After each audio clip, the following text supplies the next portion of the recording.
Hello everyone, welcome back in Visi Course. Jadi saya berharap semua kalian tetap dalam keadaan sehat, tetap dalam keadaan baik, sehingga mempunyai semangat dan energi positif untuk belajar. Nah, kalau kemarin atau di course sebelumnya kita sudah mendiskusikan perilaku gerak yang dimiliki oleh benda padat atau solid ya, dengan konsep momentum dan dinamika rotasi tentunya. Artinya berhubungan dengan gerak objek yang kita anggap sebagai padatan atau solid. Maka hari ini kita akan sedikit beralih atau move on ke konsep yang sifatnya sangat aplikatif atau sangat gampang kita jumpai dalam kehidupan sehari-hari. Bahkan setiap detiknya kita sebenarnya sedang berada atau sedang mengaplikasikan konsep yang akan kita pelajari ini. Maka penasaran kan? Konsep itu adalah konsep yang disebut dengan fluida. Jadi kita akan berdiskusi mengenai fluida atau yang sering disebut sebagai zat alir. Sebagai zat alir. Maka ketika kamu bernapas, itu adalah konsep fluida. Udara yang kita hirup ini bisa mengalir dari satu titik ke titik yang lain, konsep fluida. Kamu minum, konsep fluida. Peredaran darah, konsep fluida. Bahkan ketika kamu misalkan mandi sebelum belajar daring, kamu sudah melakukan konsep-konsep yang berhubungan dengan fluida. Maka ketika berbicara zat alir, ya tentunya kita berbicara dua fase gas yang lain. Karena kita akan berbicara mengenai zat cair atau liquid dan gas. Karena zat yang mengalir itu atau zat yang bersifat atau zat yang bisa kita sebut sebagai fluida itu adalah zat cair, liquid, dan gas.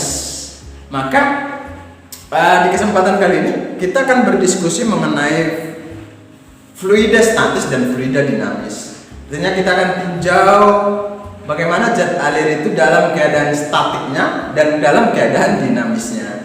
Maka tentunya skemanya kira-kira seperti gambar di belakang saya. Ketika kita berbicara zat alir, maka akan ada air, cairan, zat cair, liquid, dan gas. Kemudian itu semua membahas bagaimana karakteristik gerak yang dimiliki oleh zat alir tentunya. Maka akan ada sub-sub ketika kita membahas karakteristik gerak zat alir di statisnya dan dinamisnya. Kalau di statisnya kita akan membahas apa itu tekanan yang ditimbulkan oleh fluida atau zat alir. Kemudian bagaimana nanti hukum Pascal, kemudian bagaimana hukum Archimedes dan aplikasinya. Kemudian di fluida dinamis kita akan berbicara mengenai asas kontinuitas, prinsip Bernoulli, viskositas, tegangan permukaan dan kapilaritas. Di pertemuan kali ini kita akan spesifik membahas mengenai fluida statis dulu ya. Karena ya setelah fluida statis nanti baru akan kita diskusikan berhubungan dengan fluida dinamis. Jadi kita mau tinjau zat alir dalam keadaan stasioner. Jadi belum ada kecepatan aliran atau laju aliran yang kita bicarakan pada kesempatan kali ini. Karena kita masih fokus kepada zat alir dalam keadaan stasioner atau dalam keadaan, katakan dalam keadaan diam. Ya. Sekarang yang pertama, sebelum kita berbicara jauh mengenai konsep fluida tentunya, fluida statis, maka konsep tekanan itu sangat penting ketika kita berbicara mengenai fluida. Maka sebelum ke tekanan pada zat cair, Bapak mau sampaikan ternyata kita perlu juga mengconvert atau membandingkan mengenai solid dan liquid atau mengenai perbedaan struktur pada benda padat dan zat cair tentunya. Kenapa? Karena lihat struktur zat padat itu sangat padat ya. Artinya penyusun partikelnya itu tersusun sangat rapi dan sangat padat. Sehingga kalau untuk merubah bentuknya, misalkan benda padatnya adalah seperti ini. Maka untuk merubah bentuknya kita butuh gaya yang sangat besar. Berbeda dengan zat alir atau zat cair katakan. Zat cair dia memiliki struktur partikel penyusun yang lebih renggang. Sehingga dengan gaya yang relatif lebih kecil daripada gaya yang kita kasih kepadatan, dia sudah berubah bentuk. Sederhananya begini aja dah. Kalau padatan kita masukin ke objek, ya dia kan tetap jadi padatan. Tapi berbeda dengan zat cair. Ketika zat cair kita masukkan ke satu wadah, misalkan wadahnya seperti ini awalnya, kemudian kita pindahkan ke wadah seperti ini, ya maka dia akan mengalami yang namanya perubahan bentuk. Sama halnya dengan gas ya, cuman sedikit berbeda di kerapatan struktur penyusunnya saja. Jadi liquid itu adalah suatu zat yang menempati atau bentuknya bergantung kepada wadahnya. Bentuknya bergantung kepada wadahnya. Berbeda dengan zat padat atau solid. Maka kalau tekanan di zat padat tentunya kita udah belajar kemarin, tekanan itu akan berbanding terbalik dengan luas penampang dan akan sebanding dengan gaya. Artinya kalau semakin besar gaya tekan yang kita kasih, maka tekanannya akan semakin besar. Dan semakin besar luas penampangnya, tekanannya akan semakin kecil. Maka lihat nih, secara sederhana kalau Bapak ini tunjukkan buku ini, coba kamu peragakan buku di rumah begini, satu ya. Kemudian begini. Kemudian satu lagi begini. Wow, kira-kira mana yang paling sakit? Pasti yang posisi terakhir ya. Karena apa? Karena luas penampangnya sangat kecil. Dengan massa dan volume dan luas yang sama, dengan massa yang sama, ternyata tekanan yang dihasilkan bisa berbeda karena pengaruh luas penampang ya. Jadi jelas bahwasanya tekanan itu akan sebanding dengan gaya dan akan berbanding terbalik dengan luas penampang. Maka sebenarnya kenapa di dalam hidup ini kita tertekan? Ya karena cara berpikir kita yang sempit. Maka supaya tekanan hidup ini yang sangat besar ini, termasuk tekanan boksit dan tekanan postes, tidak terasa atau bisa kita lewati dengan baik, maka kita harus meluaskan cara berpikir. Semakin luas cara berpikir, maka tekanannya akan semakin kecil. Maka tekanan boksit, tekanan postes, tekanan PTS, atau tekanan tugas-tugas yang lain akan semakin kecil jika kamu meluaskan cara berpikirmu. Kemudian next. Kalau di zat padat yang tentu kelar, bahwasanya besarnya tekanan atau pressure itu sama dengan F per A, di mana P tekanan, F force, A luas penampang ya, sudah kita buktikan tadi. Sekarang kita mau bahas tekanan pada zat cair atau pada katakanlah pada fluida. Misalkan ada objek nih, objek kita kasih air ya, kita kasih air, objek kita kasih air, wadah kita kasih air. Kemudian kita kluk masuk, bendanya masuk, sehingga kira-kira kita gambarkan seperti ini.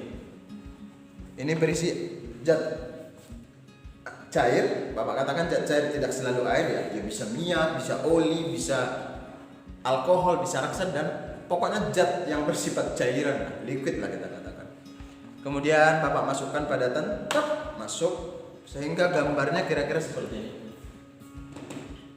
Maka kira-kira tekanan yang dialami ini akan tetap nggak dipengaruhi luas penampang, kan begitu pertanyaannya. Karena ya tentunya akan berbeda tekanan objek di dasar ini dengan di dasar di tengah misalkan, pasti beda.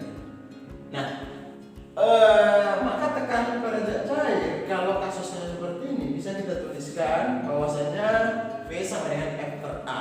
Namun yang menarik luas penampang yang mana? Apakah yang ini? Kan gitu ya. Apakah akan berbeda hasilnya kalau misalkan luas penampangnya jadi begini? Ini? Nah. Ini air ya. Atau liquid lah katakan, bukan harus air. Kemudian Bapak kasih di sini objeknya. Ini ketinggiannya sama. H yang ini sama dengan ini. Apakah jadi mempengaruhi tekanannya? Kita akan lihat. Ternyata V pada tekanan di zat cair sama dengan F per A, maka F-nya kita anggap sebagai M kali G ya, karena massanya kan sebagai gaya.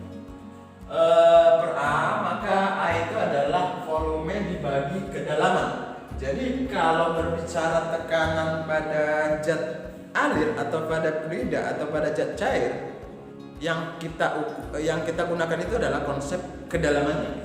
Karena apa? Ya karena akan berbeda tekanan jika kedalaman zat cairnya berbeda tentunya. Akan berbeda tekanan yang dialami oleh objek jika berbeda kedalamannya. Jadi akan berbeda tekanan objek misalkan di posisi A yang begini dengan di sini misalkan. Akan berbeda. Karena apa ya? Karena kedalamannya sudah berbeda. Kedalamannya dari mana? Kedalamannya acuannya adalah dari sini. Karena ketika berbicara kedalaman ya kita ukur dari permukaan kan, bukan dari dasar. Nah, maka kita tuliskan MV per V dibagi H. Karena apa ya? Karena V kan sama dengan A dikali A ya. Maka tentu persamaan ini sudah sangat familiar dalam kehidupan kita. Bahkan saat mungkin duduk di bangku SMP juga kita sudah belajar. Maka kita tuliskan M per V dikali D dikali H. M per V itu adalah konsep apa? Massa jenis. Bahwasanya massa jenis itu adalah perbandingan massa per volumenya. Jadi kuantitas massa dibandingkan volume yang dimiliki objek itu kita nyatakan dengan massa jenis atau density atau kerapatan atau kekentalan, kira-kira seperti itu. Maka akan berbeda juga. Jadi kita tuliskan ini V sebagai rho dikali G dikali H. Maka akan berbeda juga tekanan yang dimiliki atau yang dialami oleh objek jika zat cairnya memiliki massa jenis yang berbeda. Tentunya artinya semakin besar massa jenisnya akan semakin besar tekanannya. Jadi semakin besar massa jenis zat cair yang kita gunakan, tekanannya juga akan semakin besar. Sama halnya dengan kedalamannya. Jadi kedalaman itu juga sebanding dengan besar tekanan. Bahwa kedalaman akan sebanding dengan tekanan, kemudian massa jenis itu juga akan sebanding dengan tekanan. Jadi contohnya seperti ini. Kalau ada dua jenis cairan yang berbeda, kita masukkan objek sehingga berada pada kedalaman yang sama, pasti tekanan yang dialami oleh objek ini, tekanan VA itu pasti tidak sama dengan VB. Karena apa? Walaupun kedalamannya sama, dia akan tergantung kepada massa jenis yang dimiliki oleh zat cair ini. Artinya tergantung depend on density daripada fluida ini, tergantung pada zat cair massa jenis zat cair itu. Namun untuk zat yang sama, zat cair yang sama ketika kedalamannya berbeda, ini misalkan HA, sedangkan yang ini HB, maka akan berbeda pula tekanannya.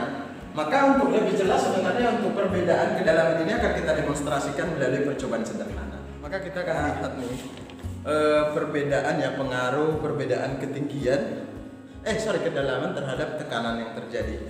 Maka lihat ini ada 3 lubang yang tentunya berbeda kedalamannya ya. Kita acuannya dari sini kemari, kemudian dari sini kemari, dan ini akan terjadi perbedaan ketinggian yang ini. Bahwasanya bahwa itu menunjukkan bahwasanya kedalaman berpengaruh terhadap tekanan yang dihasilkan. Nah, salah satu aplikasi daripada tekanan hidrostatis ini adalah konsep barometer ya, atau alat pengukur tekanan udara. Maka ketika kamu misalkan melihat barometer, atau misalkan ketika kamu ditanya bagaimana prinsip kerja barometer, itu sebenarnya adalah pengaplikasian konsep tekanan hidrostatis. Maka kita lihat sama-sama. Misalkan kalau ada barometer, nah misalkan ini dikasih cairan ya, dan cairannya bisa bervariasi, bisa air, bisa raksa, dan lain sebagainya, bisa alkohol. Dan jenis barometer itu biasanya berdasarkan jenis cairan pengisinya. Maka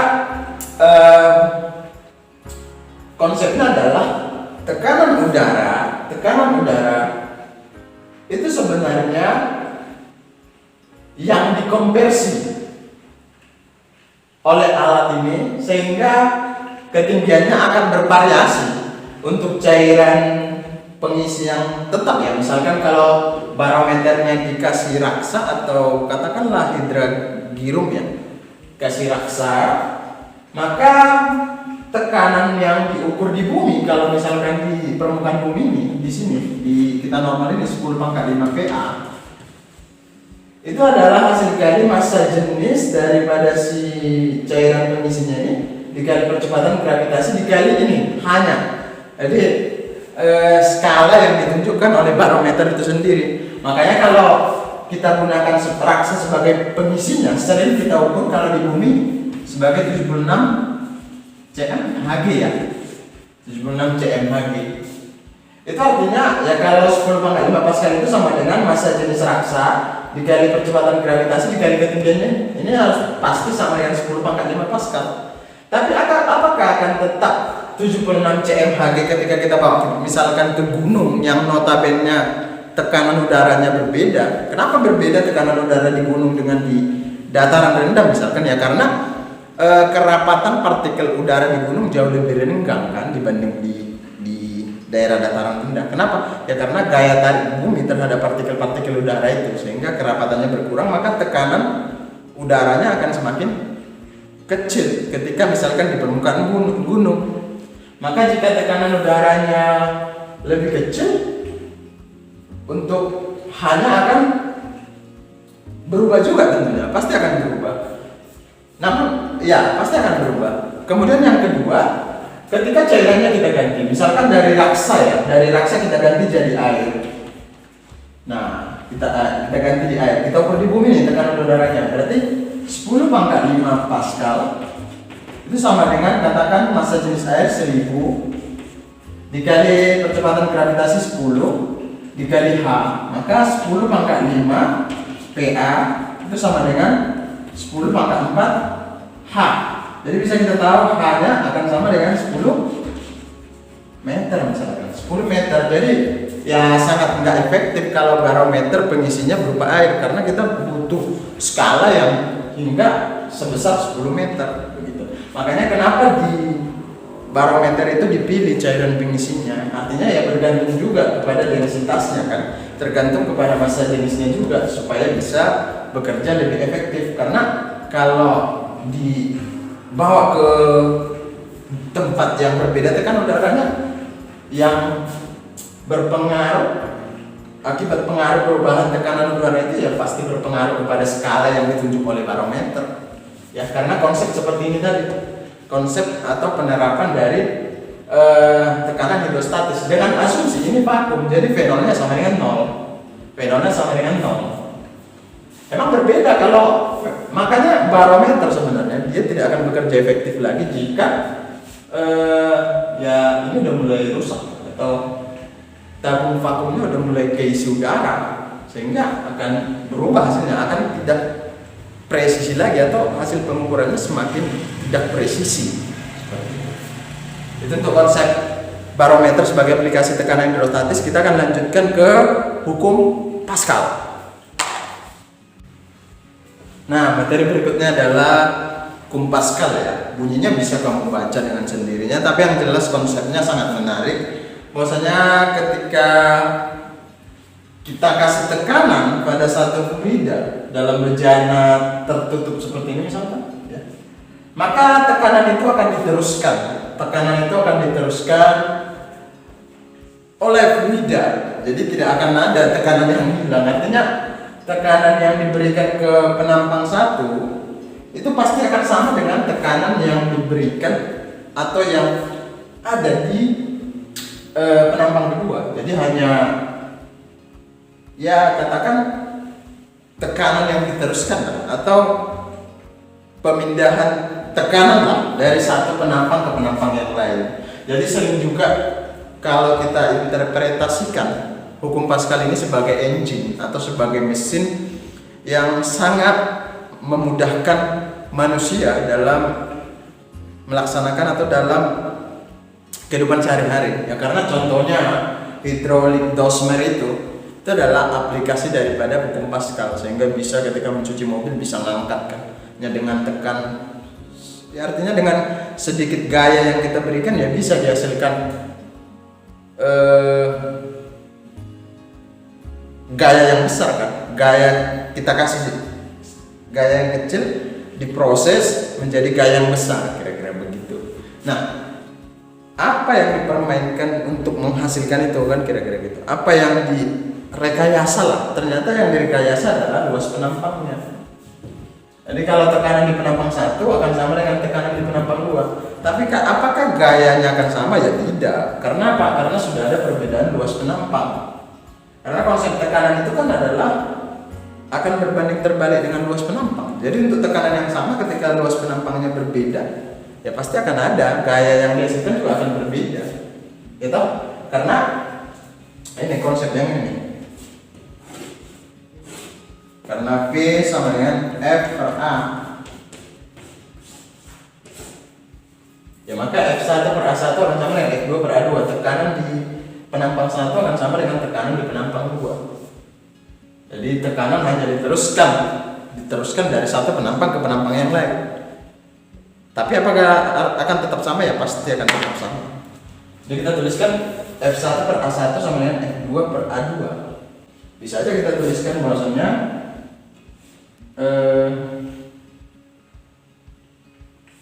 F A A-nya kecil nih, itu akan sama dengan F kecil A-nya besar, kira-kira gitu. Jadi akan ada perbedaan variasi gaya yang dihasilkan ketika luas penampangnya di rekayasa. Dan inilah yang dimanfaatkan oleh ya engineer untuk membuat hidrolik, dongkrak dan lain sebagainya. Sangat banyak aplikasinya. Boleh kamu lihat yang lain-lainnya. Jadi yang jelas adalah prinsipnya Pascal itu hanya penerusan tekanan dari satu penampang ke penampang yang lain, sehingga ya besarnya pasti sama. Nah itu untuk pengantar fluidostatis pertemuan pertama. Kita akan berlatih beberapa contoh soal supaya memperdalam pemahaman. Terima kasih.